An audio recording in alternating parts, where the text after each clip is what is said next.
They took NASCAR West Cup racing and made it some of the sorriest racing, took racing out of the drivers and the crew's hands. We can't adjust, we can't make our cars drive like we want. They just killed the race at Daytona. That's all I got to say. Welcome, race fans, to the tunnel turn. You know, it's been 12 years since we lost this man, Dale Earnhardt, and he's still one of the most talked about, one of the most popular, one of the most legendary personalities of all time. Not kidding. In fact, he's one of the most talked about and reverently remembered by so many fans. It almost feels like the guy's still around. If you ask most fans, they'll say you're only a true NASCAR fan if it feels like Dale Earnhardt just died yesterday. So that brings us to today's video. Yep. Today we're talking about things that are missing from NASCAR from in the past. Because NASCAR has been on a decline since it peaked around 15 years ago in the early 2000s when NASCAR ratings were high. NASCAR was peaking, they were selling out those big crowds. Oh yeah. And where now everything is declined. And I don't necessarily think it's because of the racing, because yeah, while the packages are changed, you know, the racing is about what it has been. The racing is always good, you know, but herein lies the problem that we're having. The racing is still good. I mean, don't get me wrong. That's why we still continue to tune in over the years. But there is a problem. Yeah, there's one thing missing, and that's personalities. Personalities in these drivers. I mean, we all know the names. I mean, Dale Earnhardt, obviously, as you saw already, Darrell Waltrip, Richard Petty, Rusty Wallace, Bobby Allison, and the list goes on and on and on. So what do all these drivers have in common? Well, we all know that they're great race car drivers. If you looked up any YouTube video on any of these names, you would see they were awesome. Or maybe you even remember them. Yeah, or you remember them. But also, you knew what they were thinking, what they were feeling. You knew they were passionate about what they were doing. Because when they gave an interview at the end of the race or at the beginning of the race, there was emotion in every single word that they put out. They didn't hold back. They told you exactly how they feel. You wanted to hear what they had to say. You tuned in to hear what they had to say after the race. Even when the race was over, it's like, hold on, I want to hear what Darrell Waltrip is going to say. Right, you wanted to hear what Dale Earnhardt was going to say. You wanted to hear what Rusty Wallace was going to say because you knew it was going to be good. Even Tony Stewart and things like that. There was always somebody that you wanted to hear from. And today, you know, we don't really have those big personalities. We have Kyle Busch is obviously the biggest personality of that. Well, I'm not going to say they're all gone, because we do have some, but the problem is the personalities that we know are all retiring. So we're expecting the new generation of drivers to carry on those personalities and keep us wanting to watch.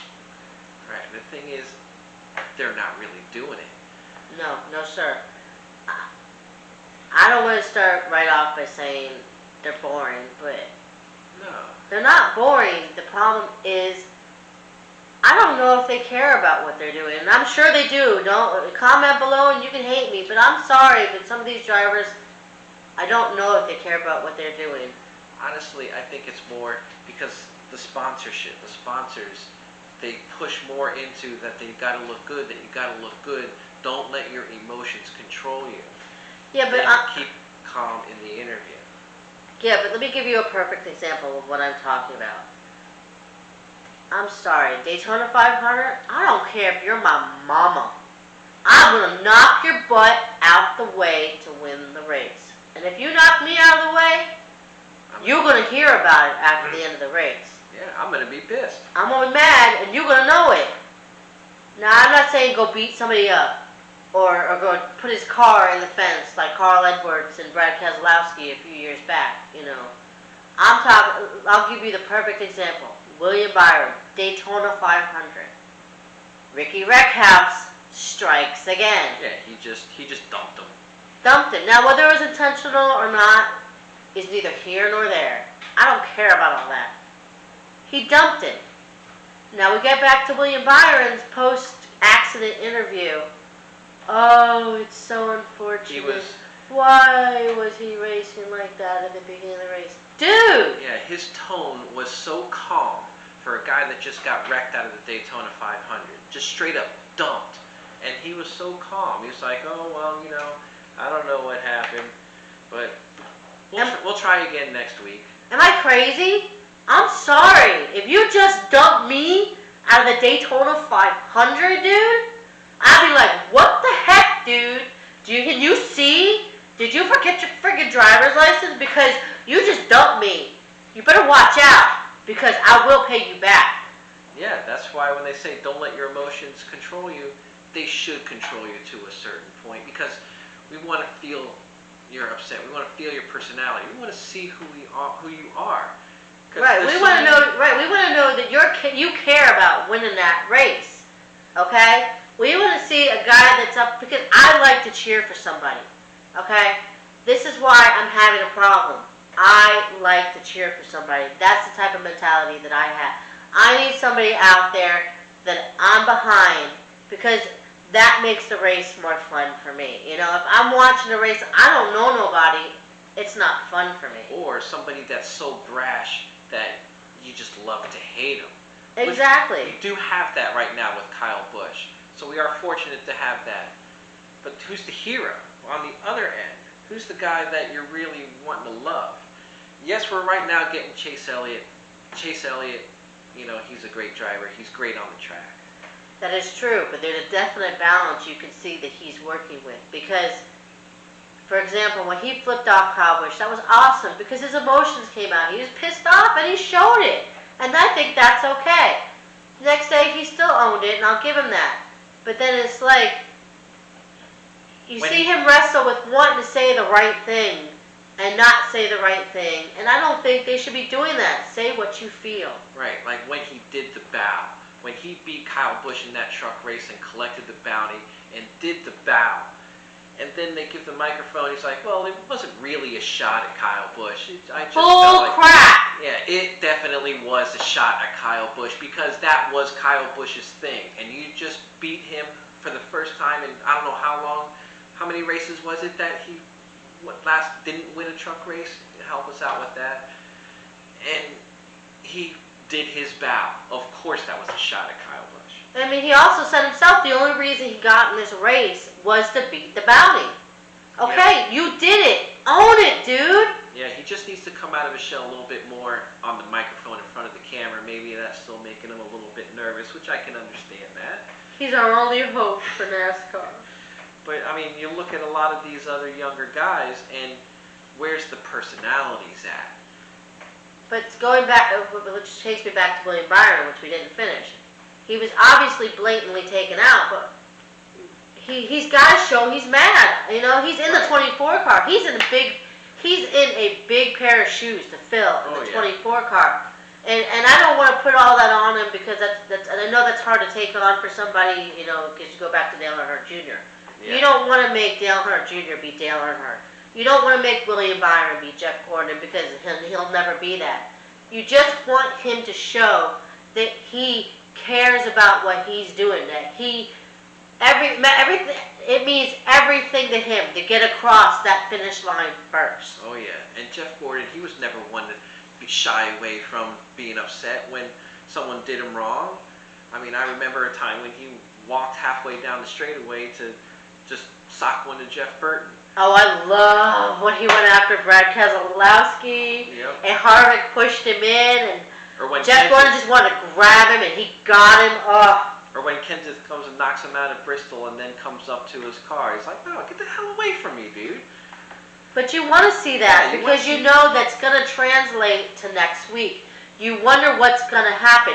You're going to tune in. You're going to wonder if he's going to hit him, he's going to take him out, there's going to be another fight. You want to see that. That's what keeps you tuning in. And right now is the perfect time to be showcasing those personalities. Oh yeah, because all the sports are still down. I mean, the NBA, they're starting to work on coming back, but right now NASCAR has all the attention, and they're showing it, which is a really good thing.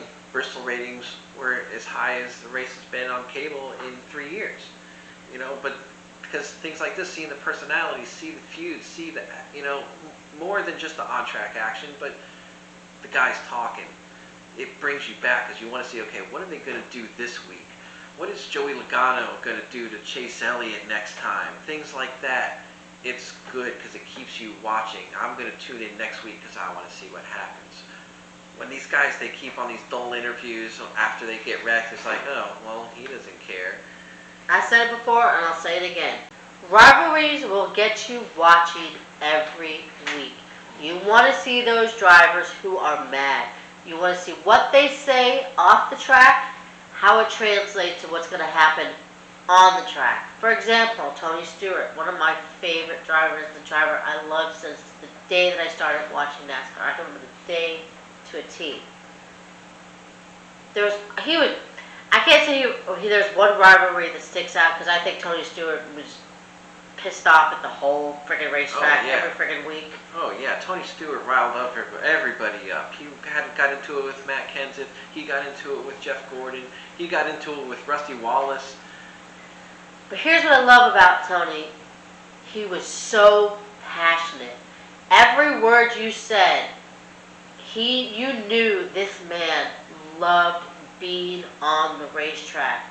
Mile for mile, track for track, no matter what series he was in, whether it's NASCAR, Indy. Oh yeah, and he brought the best out of everybody. He brought the best out of guys like Jeff Gordon. He brought the best out of Rusty Wallace. Exactly. But just hear from the drivers themselves about Tony Stewart. Come down the back straight with his finger out the window and just give me the bird all the way down the straightaway after he run me through the fence. So I like to take that finger and jam it right up his rear end, I'll tell you that, because he's messing with the wrong guy. And there's Rusty Wallace, another prime example of a guy that's a big personality, a guy who's a great driver as well, and he's had plenty of great rivalries. He's had rivalries with Jeff Gordon. He's had rivalries with Dale Earnhardt. He's had rivalries with Darrell Waltrip back when, and it was so entertaining. Everybody wanted to hear what they said. And most of the time, they weren't doing a lot of cursing. Yeah, there was an occasional fighting, but it was fun to watch. I know, some they were just downright funny, I hate to go back to Tony Stewart, it's the same thing, but they were just downright funny, and you wanted to listen to what they had to say. Yeah, the creative nicknames that could come out of these guys. I mean, Sterling Marlin calls Greg Biffle a bug-eyed dummy. I mean, who says that? Right, that's just hilarious. Right, I mean, it was hilarious. Ward Burton, here's another, I love him. He's another one that in the early days of me watching NASCAR that I remember it made me fall in love with the sport, Oh, we can't just say it here. Just see for yourself. I wish I had something I could shot through the window. But today, they wouldn't get away with that. Today, you would get, all right, let me go back a little bit. It's calmed down a little bit because it's not as bad.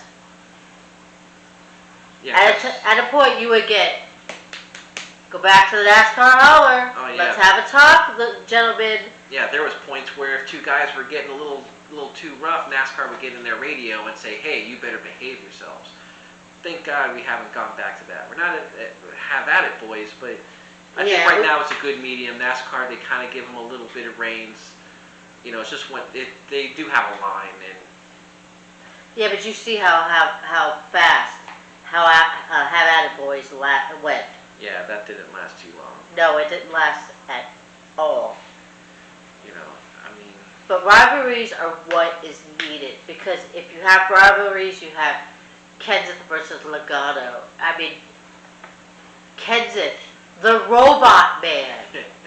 I mean, there's commercials memorializing that Kenseth is the robot man. And he went after Logano. Yeah, he threw a hissy fit like we've never seen when he goes and takes out Logano because he took him out the race before, or because in that race Logano's teammate wrecked him. So he goes and says, you know what, I'm just going to go wreck Logano just because I can. I mean, do you remember, I think it was Keselowski who went after that night, too. Hold on, before we get away.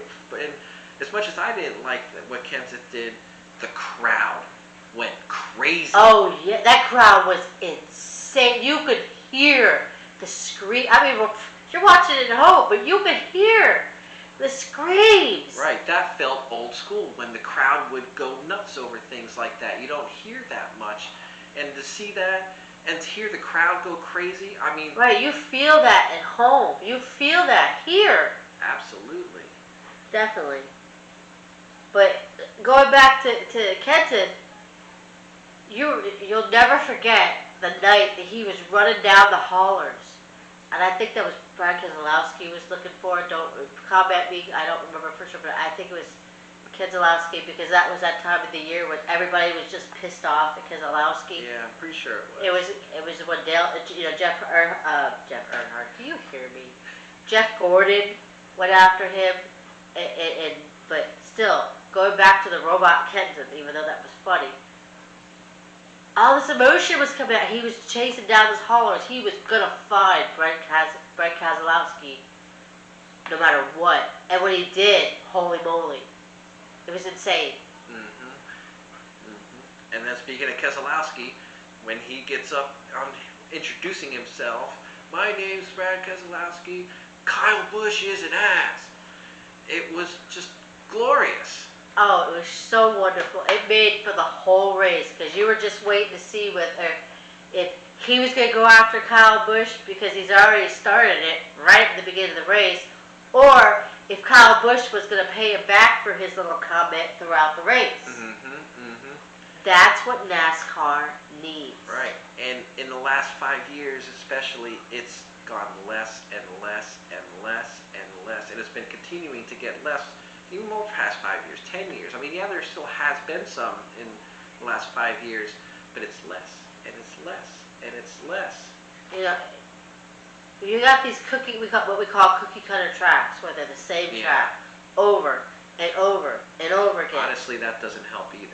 But that's not. But that translates to the drivers too. It's almost like you have cookie cutter drivers to me. A lot of these new drivers are just cookie cutter drivers that went through the NASCAR system, that were taught all the right things to say, all the right things to do, when to feel, when not to feel, when to say it, when not to say it. And I get the sponsor part of it. I get it. I get that you're supposed to show all the good. Yeah, the sponsor wants to look good. But you have to show the bad as well as the good. Now, I'm not saying that, like I said earlier, I'm not saying it should always end up in a fist fight. I'm not saying it should end up in a car taking out a car and or cursing, or cursing, or somebody in the fence or something. You know, if you dump a guy and he spins out, I can live with that. That's cool. Right. We need personality. But you want to see they care. Right. And when you get these PC mode interviews, you just you wonder if they're really there. Right. So you got guys on the track performing well, like Alex Bowman and Ryan Blaney and Eric Jones. You know, these guys are performing really well, but we're not getting to see their personalities. We're not getting to see how they're feeling. I mean, think about it this way. When I first started watching NASCAR with you in around 2000, when we first met, they had the most hilarious commercials. Because there were so many drivers that were just so funny. Dale Earnhardt, Michael Waltrip, Dale Jarrett, the big brown truck. Well, races the truck. But anyway, there were so many funny commercials because there were so many good drivers. Right, they got to be themselves. I mean, Michael Waltrip, I'm at the wrong track. I mean, it's hilarious because they were able to put their personalities in their commercial, and even when it's not on the track, we get to see it on TV. Exactly. Where are those personalities? The only one we have is little Kevin Harvick and little Clint Boyer on an oil shelf. Right. But other than that, what do we got? You know, and especially, you got to think about the future with Jimmy Johnson retiring this year. You know, Jeff Gordon got retired. Tony Stewart retired. You know, if you want to go far back, is Dale Jarrett retired. Mark Martin retired. You know, these are on the last 20 years since I've been watching. Right. I mean, you know, you don't have these guys anymore. Right. You don't have this to watch. So we need these new drivers to step up and show what NASCAR is all about. Right. Give us a reason to be a fan of you. Give us a reason to love you, so to speak. Right, I want to go out and buy your shirt. I want to go out and cheer for you. But if you don't show me that you love what you do and you're boring, I mean, I hate to use that word, boring, even if you're awesome on the track, if you're boring off the track, I'm not going to go out and buy your shirt. Right, not so much boring, but every interview sounds the same. They all say the same thing. Oh, it was a frustrating day. Oh, it was a great day. Oh, we could have had a little bit of a better day. They all sound exactly the same, so everything blends in. So it's your average PC mode interview. Right. At the end of the day. So we need more guys like Kyle Busch. We need more guys like even Joey Logano. More guys like Brad Keselowski. We need a little bit more. Right, and here's what worries me about those guys. Considering how early NASCAR drivers are retiring now, when I started watching with you, I remember Morgan Shepherd. That man looked like he was 1 foot in the grave his whole life. Yeah, Dave Marcus was in his late 60s and he was still driving around there. Right, NASCAR drivers are retiring so much earlier these days. So how long does Kyle Busch really have left, or Kurt Busch have left, or any of these other drivers Kevin we like? Harvick Kevin Harvick, exactly. So we need these young guns to pick it up and bring new fans into NASCAR. It's on their shoulders. Yeah, but hey, this is just our opinion. You can tell us what you think. We'd love to hear your opinions on this. Because like we said, this is something that we've been talking about for a long time as NASCAR has been lacking, and we would love to see it turn around. We would love to see more of these guys. Right. If you agree or disagree, please comment below. Let us know. We're here. At the end of the day, NASCAR's always been a sport made up of big personalities. That's the reason why we tune in year after year, week after week, day after day, to this day. Yeah. We don't want to see NASCAR die or fall off the wayside like we've seen many things go, especially these days in the COVID-19 era. Yeah, we love the sport. We want to see it thrive. We want to see it get back to on its peak, these sold out seats. But hopefully it can get there again. Maybe there's other things that can be involved. Like I said, this is our opinion of one thing that would definitely help improve NASCAR's ratings. It's definitely something that the driver should be thinking about, because especially in today's, with nothing on TV, nothing to watch, and NASCAR being the guinea pig for everything going on, this is the best time to bring in new fans. We need entertainment. There's so many distractions. We need to be entertained. Exactly. There's so much bad going on in the world. Let's bring something good in. Entertain us. That's all we're saying. Well, once again, thank you for joining us in this special edition. This was a special edition of the Tunnel Turn. I hope you liked it. At the end of the day, like Phillip said, this is our personality. This is our opinion. This is our personality, I guess you could say. Yeah, this is us. This is us. What you see is what you get. If you like what you see, please come back to our channel anytime. Check out our old videos. We're learning as we go. We're still new. Yeah, so we can still throw out that tag for just a little longer. But please like, subscribe, share. Tell your friends. Let everybody know. When you see this and you thought this was great, say, man, this guy, these two right here. Watch these two. Listen to this. This is something. Definitely. We plan on bringing more subjects like this in the future. If there's any subjects you want us to check into or make a video about, let us know. We're always looking for new ideas. I love to research. So please give me something to research. Or if there's any top 10s you want to see us make, we would be open to doing some top 10s. Anything you want. Just put it out there. Comment below. Like, subscribe, share. Pass it on. That's all. So until next time, though, see you in the Tunnel Turn. Bye.